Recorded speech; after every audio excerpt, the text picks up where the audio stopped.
This is not science fiction, this has already happened. For a whole century, aerial warfare had a face, a human being inside the machine, afraid, facing moral choices, living with the possibility of dying. Then, slowly, that face disappeared. There is a crucial difference between a remotely controlled drone, where a human presses the button, and an autonomous drone, where the machine identifies the target and decides on its own. The second type is the one that changes everything. They have a technical name: lethal autonomous weapons systems.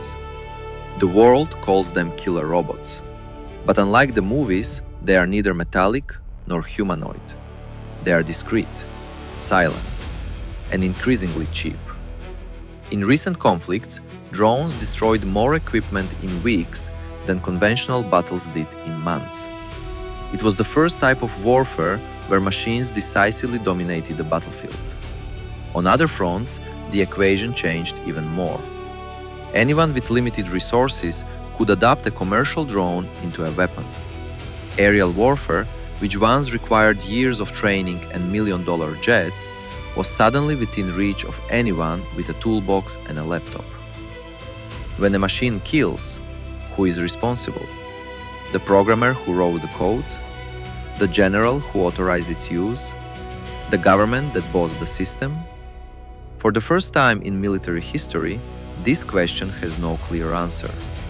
And that terrifies jurists, philosophers, and soldiers in equal measure. War has always been a mirror of humanity, with all its cruelty and all its courage. More than 100 countries have some sort of military drone program. The race is underway, and there is no international treaty to control it. But what happens when we remove humanity from the equation? When the decision to kill becomes an optimization problem? That is the question the coming years will answer.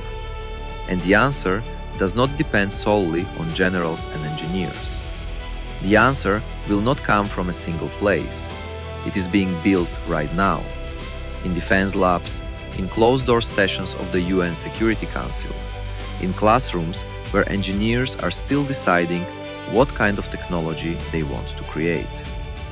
More than 90 countries have already discussed some form of regulation, so far with no agreement.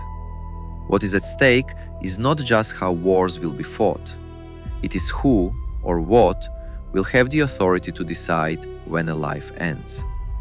This question existed before drones, but it has never been so urgent, and it has never been so close to being answered without our participation.